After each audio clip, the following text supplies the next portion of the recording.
would be the one that around and be like, oh no, ma'am. Carmen Jones. Hi, Oprah. Leading while they're still bleeding. When I first became the leader of the Black Girls Social Club, I didn't know how to be a CEO. We started with 0, and by the next year, we had at least 2,000 members. Leading while they're still bleeding. That was extremely difficult. Still having to show up to meetings. I'm on my computer sitting beside my dad while he's in ICU. People always ask me, why don't you have a social club? And I'm like, what I created it for, I can't be a part of it. What I thought Black women needed and what they actually need is totally different. When I started it, so let me back up. And this means freedom, self-awareness, expression. And this to me means you can be more than one thing. I'm Jasmine Bowdry, and you're listening to And This Podcast. Hi, Oprah. I mean, Jasmine.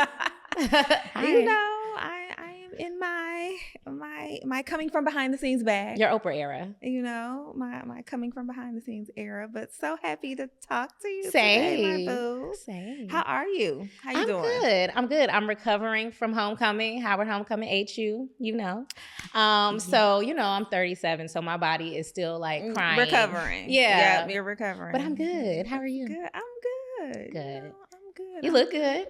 Kind of like in a, I don't know. You know, it's like a chill, but like a very peaceful. That's good. Very peaceful era. Peace is good. Yeah. Yeah. You Especially know. after all the like last 4 years that we've had. It's been Exactly. crazy. So I love to hear peace. Yeah, I'm just like Peace and quiet. chill jazz era. Okay, I'm trying to get like you, girl. Trying to get like you. Chill jazz. But yeah, so for those that maybe don't know, right? Mm-hmm. So the Black Girl Social Club, you have had for, I think, 5 years, now going on 5 years, right? Yeah. How did that come about? Well, the short story is I moved to Atlanta without any friends or family. Okay, so I was here. I didn't have anybody, didn't know anybody. And I'm like, oh, I want to go to Atlanta, the Mecca. Like, I want to be where everybody is, right? I was living in DC and I had gotten fired from my job there. I just packed up everything in my little Nissan Altima, honey, put it in my car, and I drove down here. Okay, so I was staying on couches, couch surfing, everything like that. But I've always been really social. So I was looking for a group of people to be with, particularly Black women. And I couldn't find that. I was going from event to event. I was going to, you've been in the entertainment industry. Yep. You know how when you go to these events, it's a lot of schmoozing and it's a lot of, hey girl. And it's like not really making those connections. I hate schmoozing. Yeah. And so I was kind of over that. And I was like, I actually want to leave with good connections. And so I put together, I was like, you know, well, Carmen, if that's what you want, you should create it. So I did in December of 2019, I created it. And it just grew. Like overnight, like seriously. And then that following year, the pandemic broke out. Yeah. So we were all at home. Yeah, we were all at home, but we actually grew so much during that year because people like me were seeking community. They wanted sisterhood. So that's What was essentially how it that started. growth? Do you know like just that number in terms of like where you were So previous year and then that growth? We started with 0. And by the next year, we had at least 2,000 members. Oh, wow. So it was like hyper growth. Significant growth. And we can talk about this later, but what comes with hyper growth is like, you basically don't have anything and you don't have any structure. Right? You don't have any foundation. You weren't ready. We weren't ready. ready. And I think we're still in some ways trying to play catch up. Like, you know, putting processes in place, figuring out what works, what doesn't. But what's always been at the foundation and what has always worked is that people want community, people want sisterhood, and that is what we offer. So speaking of that, so it kind of gives like, you know, some of the same, I would say like principles and foundations as sororities. Right. More so, you know, like the D9 organizations, which I'm a member of, Delta Sigma Theta Sorority Incorporated. And so was that a part of the inspiration, especially like just with the sisterhood and community aspect of it? Was any of that a part? That was in my thoughts, right? But it was actually in the opposite kind of way. So I went to Howard, so obviously so you sororities exposed to it, you know, right? I know all about it. My dad was a Kappa. So, that was a part of my life, but I never pledged. Okay. And so the reason I created the club was because I never pledged, right? And so I was thinking about all of the women, particularly Black women, who didn't have an opportunity to pledge, who may not have had the funds to pledge, who didn't know somebody who knew somebody. So this community for me was trying to create a space for Black women who didn't necessarily have all the resources or didn't know people. And so to answer your question, it was kind of based off of that, but I kind of was going in a different direction because I wanted to be more accessible to all kinds of women. And with that, like, how did you know what Black women needed, like with building this, right? Because it stemmed from a need that you had, right? Like, I need community. I'm tired of these networking events that aren't really materializing into real relationships and friendships. But how did you know, like, building this community, this is what Black women need? And not only that, as you've been building it, kind of understanding more of what some of those needs are. So I'm gonna be honest with you, what I thought Black women needed and what they actually need is totally different.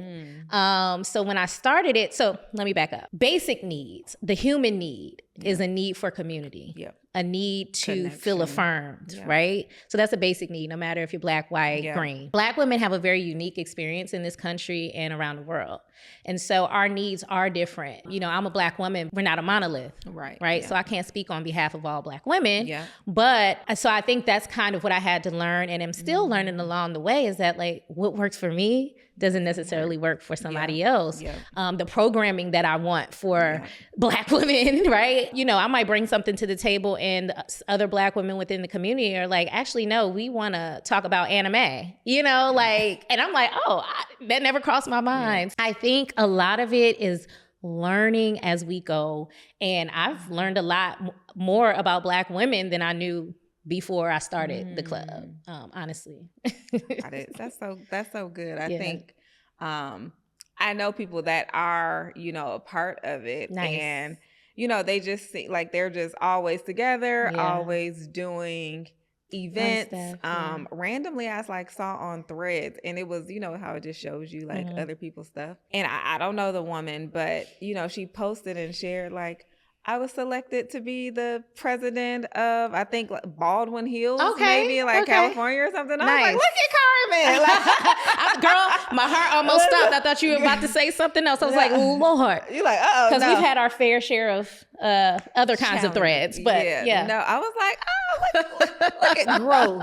Look at her. Yeah, I love that. No, I mean, sometimes it even shocks me when I see it just randomly out there. And I'm like, wow, that's, something I created. So it's pretty cool to see.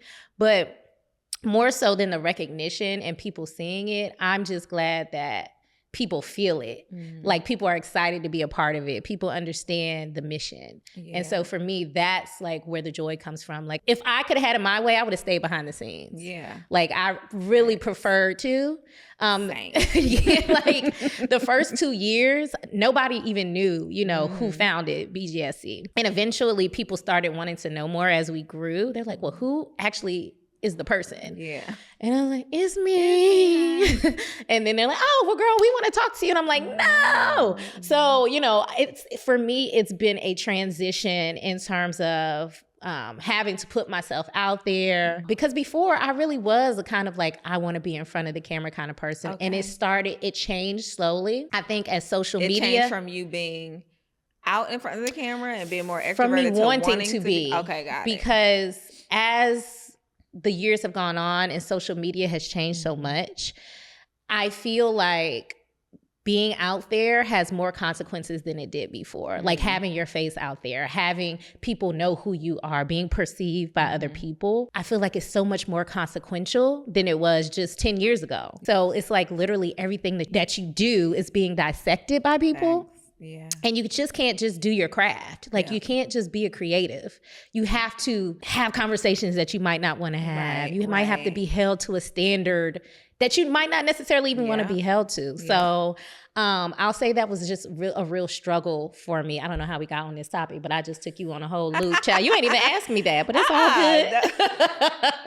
but I think it's good because there's a need for transparency, right? And I think that What we've just seen with a lot of entrepreneurs and just really on social is like people leading while they're still bleeding, right? Yeah. So they're leading while they're going through challenges, transitions, pivots, and having to do so, out loud, essentially in front of the world to continue to be able to show up. Yeah. And so what are some of those challenges that maybe you've had to face and experience, throughout these past 5 years with building the club that you've, had to lead while you bleed? There's so many. I'm gonna be honest with you, but there's a few that I just off the top of my head. So year 2020, when my business was fresh, just trying to get off the ground, my father died, who was like my best friend, right? So in the midst of that, I'm still having to lead a very new organization. So I can't leave, right? Like I can't take off. And so that was extremely difficult. Still having to show up to meetings, still having to make hard decisions while I'm in the hospital. I'm on my computer sitting beside my dad while he's in ICU. And then, as the years went on, my best friend was my COO. So her and I had a falling out. She left the company and came back, right? That changed our lives significantly, and having to push through that and push through the rumors and people speculating about what happened, and also losing a friend, right? And still leading. And then, and it was so ironic because this is a club for sisterhood, and me and my best friend have just had a falling out. Those have been some of the struggles that I've had to encounter. And leaders, we always have to show up, and we have to show up in a way that other people are not forced to. We're held to a higher standard. I had a former staff member leave and send a mass email to the entire organization. Girl, see, that's why you gotta block everything. With a fake text message in it. Yeah, back to the operations piece. Yeah, that's why you gotta blocked as soon as you leave. Note to anyone, before you let go of any type of contractor, employee, anything of that nature, please remove all access first. Please. Please, I'm begging you for your sanity. I've seen that happen to a few people, like where I remember a couple of years ago, it was a product brand. They had a Shopify store, and like, I feel like the woman who was doing like maybe some of their marketing, like she like went in and just like deleted a bunch of stuff. And I was like, I would go. But it's just such nasty behavior. Like, it's just nasty. It's people nasty. Are crazy, so anyway, these are the kinds of things that people that are at the top are dealing with, while also trying to maintain face and be cordial with their staff and be cordial with the members. But you're going through hell behind the scenes and nobody cares. They like, okay, so what about my issue? But again, to your point, when you're in a business that's serving, that's what you sign up for. You sign up to serve your community. So that's always my goal, is to make sure that we're serving and to our best ability, despite what it is that we're going through behind the scenes. How often do you meet, like with your? I don't necessarily meet all the time. Like I'll travel to different chapters. So we are worldwide. So we have a chapter all the way in South Korea. Wow. Yeah. And we're in just about every major city in the US. Wow. So I think the last place that I went to was Savannah, Georgia. Okay. But I go everywhere. So that's what I do. I'll pop up at different chapters. But the ladies, they meet at least twice a month in their own chapters. Okay. And are they responsible for their own like programming and things that they want to do? They are. We try to allow them, because each city has its own culture, right? And so we want them to be able to do the things that apply to or in alignment with their culture.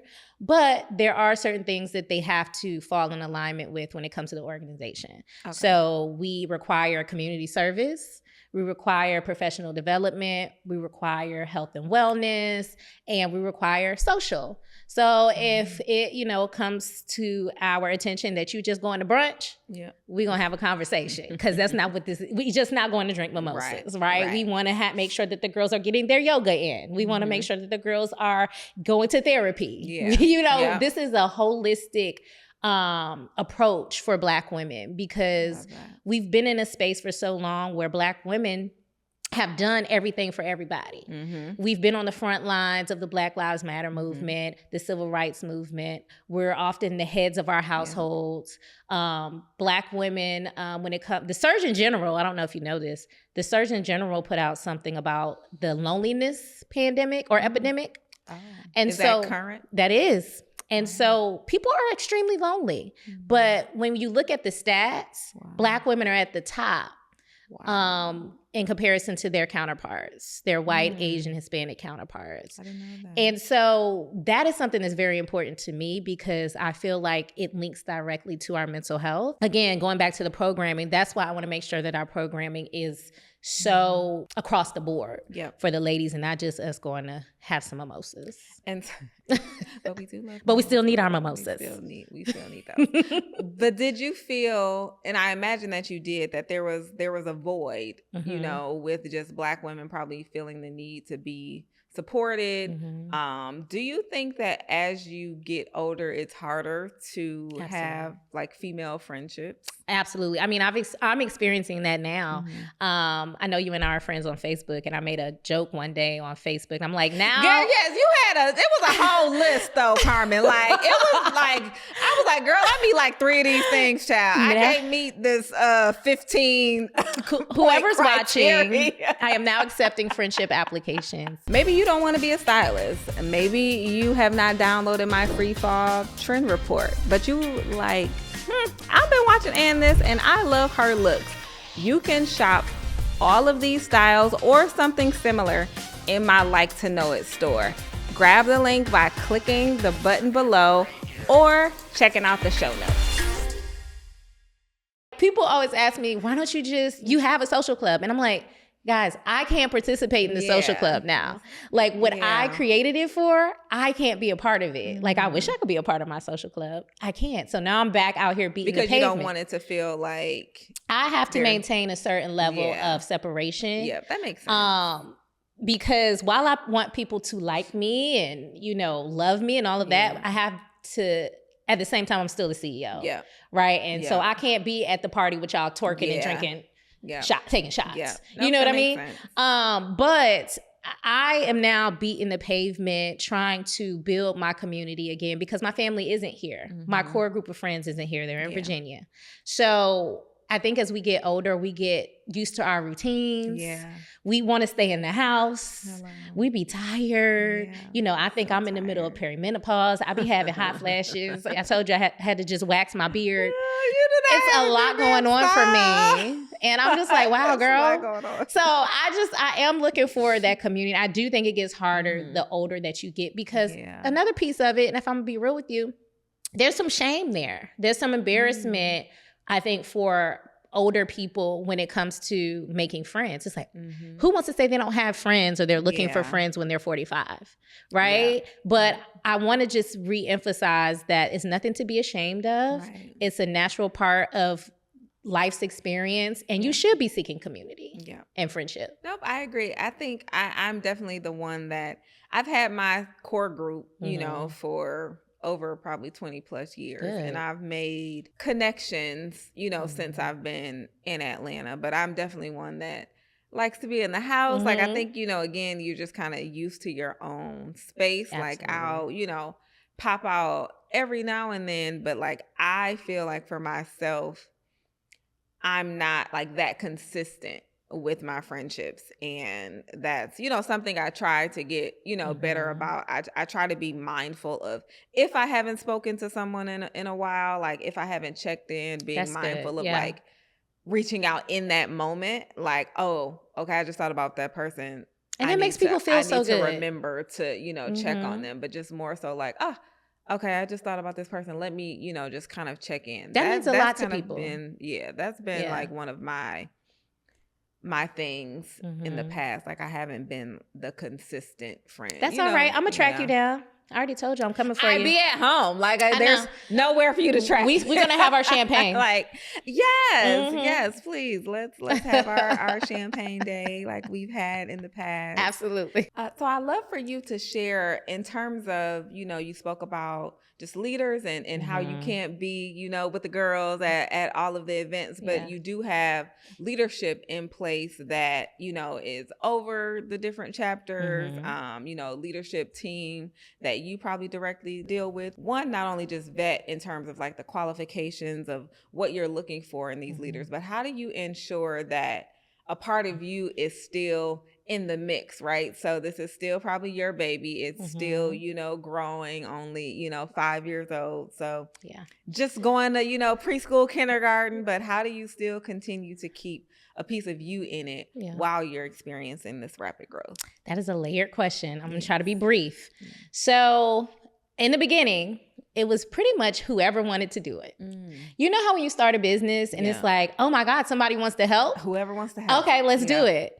That quickly bit me in the butt, you know, because I wasn't properly vetting people. And as time went on, it still became a little bit harder to vet people and to make sure, because people are really good at interviewing. Yeah. People are really good at selling themselves. Yeah. And then they might get in there and do the complete opposite, right? And this is also the leaders are volunteering. So it is hard to maintain that. But we do have some really, really, really good leaders who I hope never, ever leave us. And these are people who really understand the mission. They understand our core values. They're there because they do have a servant leader mindset, right? But then you have people that come in that have a takeover spirit, right? And so they're like, well, I want to lead my chapter how I want to lead it. And if I can't, I'm going to take my people, all my members with me. We've had that happen a couple of times. Interesting. Yeah. And so what we learned over the years is we have to really be intentional about vetting, even if we need someone in that space. You can't just be letting any old body into your house. Right. Right? Because they might burn it down. And at the end of the day, it's not necessarily about control, but it's about maintaining the culture of the environment and making sure that it's a safe space, not only for our members and our leaders, but for our team too, our executive team. I think a lot of times in businesses, people think that leaders and executives don't deserve to be safe within their own organizations. Right. And it's like, no, this needs to be a safe space for everybody. And what that means for us is having people that are working with us that mean us well, just as much as we mean them well. It's hard to find, but I think when we find the good leaders, we find them and we keep them and we try to make them happy. And there's a lot of them within our organization that I'm so appreciative of because they love what they do and they love the ladies. So with the rapid growth of Black Girl Social Club, how do you know when like scaling is keep scaling, keep going, keep growing? Like, do you have a number? Like, I want to get to 20,000 members, or is it like, you know, this is enough for right now? Like, what does the growth trajectory look like? Good question. So to be honest, I don't have a number. I'm cool with where we are now.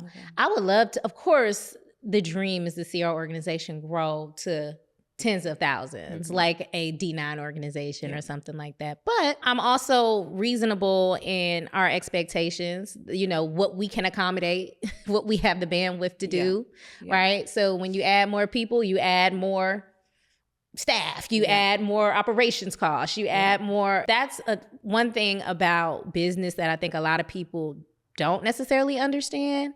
People want to see you do this, do that, do that. And it's like, well, that's going to cost money. Right? Are you contributing? Like, that's going to cost money. And I think that that's one misconception about organizations like the Black Girl Social Club is they view it as, oh, this is just for fun. And we should be able to come here and just have fun. And, you know, all the money that, you know, that's being paid in terms of dues or whatever, that should just come directly back to us. And, but we're like, yeah, some of it will, but a lot of it is going to go to operations, teams, you know, websites, lawyers, accountants, like it gets layered. And so when we talk about just the growth aspect of it, I think over the last 5 years, I, believe it or not, have just gotten my bearings. Because a 5-year-old organization is a very young organization in terms of organizations. When you look at organizations like Delta Sigma Theta that have been around for so long, they have it kind of all figured out by now, right? And they still, I'm sure, like other organizations, have pitfalls. So I think because we grew so quickly and we have such a large following and we've done so much, people expect a lot more from us but they don't understand that we're only 5. Yeah. And so when people ask me about my 5-year plan, I tell them, listen, I can't see the 5 days from now, okay? But one of the things that I definitely want to do is make sure that we continue to elevate our culture, that we continue to bring in members who are in alignment with our mission and our values. That we're able to have many more amazing partnerships. And I would love to have another conference. The last conference that we had scarred me for life. Really? And I feel like you did say that. You was like, I'm never doing another conference. It was an again. Amazing conference. It probably just took so much. I'll tell you the quick story. So we ended up with Tabitha Brown, who I love. Yes, love. Tab. But what a lot of people don't know about that conference is our original keynote speaker was Megan Good. 30 days before the conference, she pulled out. Oh, no. I, thank God, had a connect that could get me to Tabitha Brown.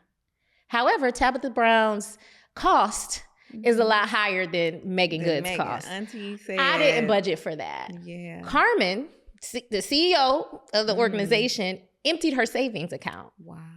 Because we were so deep into the conference that we could not turn back. Yeah. People were flying in. We had vendors. We had booked the hotel. We weren't going to get our money back.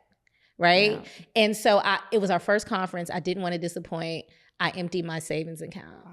And I'm Those just are now. The sacrifices people don't see. Right. I'm just now paying myself back 2.5 years later. Right.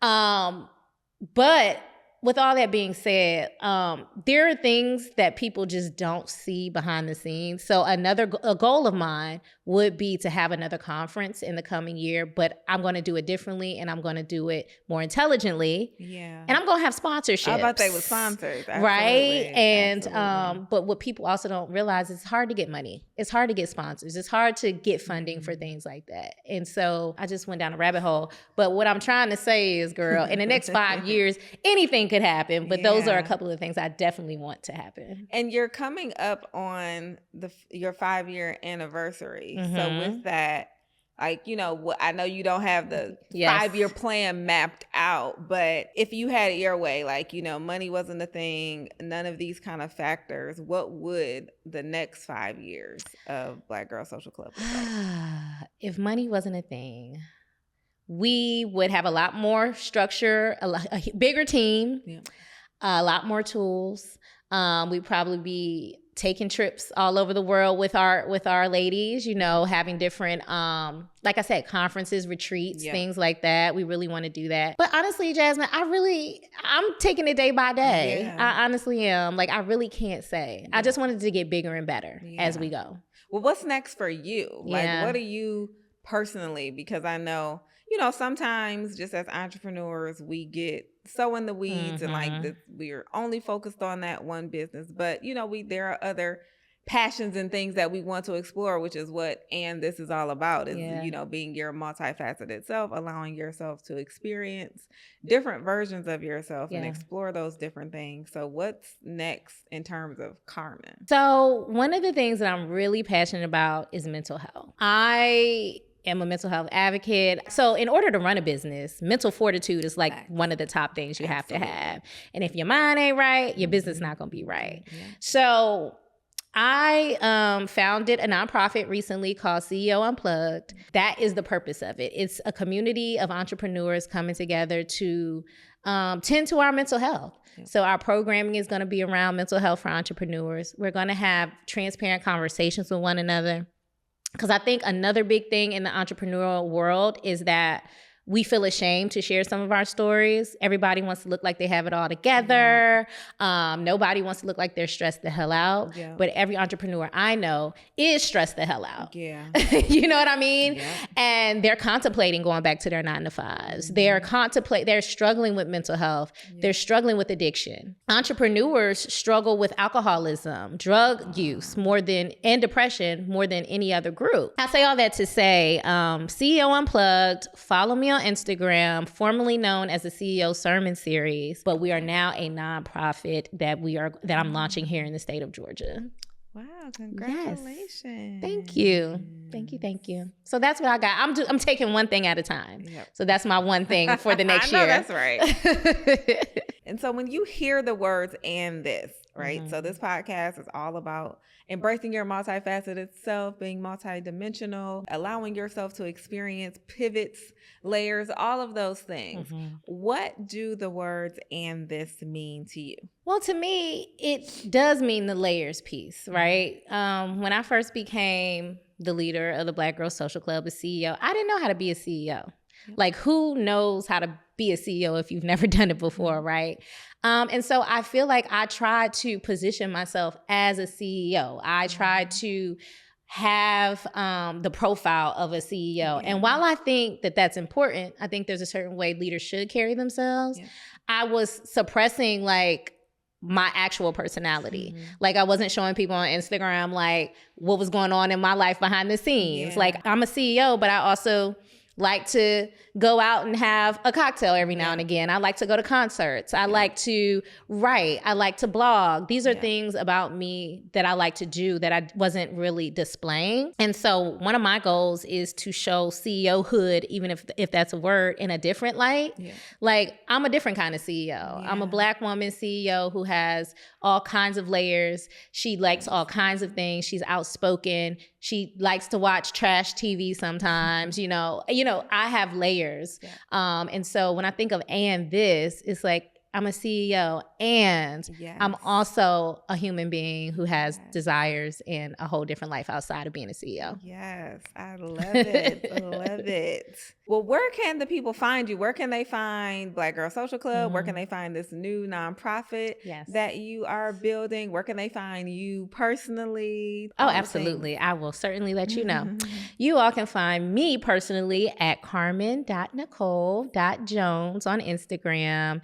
Follow at the Black Girl Social Club on Instagram, and follow CEO Unplugged on Instagram. And so you can check out everything that I have going on. Thank you so much for being here, Carmen. I truly enjoy our conversation. Just to catch up with you, I know we'll do our girl catch up offline, but just really learning more about what the Black Girl Social Club is all about and everything that you have going on that is really, to help Black women in our community. So thank you so much for being on the show today. Thank you, and congratulations on your podcast. Thank you. You're welcome. Hey, did you know that I offered a free wardrobe essentials checklist? Yes, this is going to come with all of the free wardrobe essentials you need to elevate and upgrade your wardrobe. All you have to do is check the show notes or click the link and you can download it right now for free.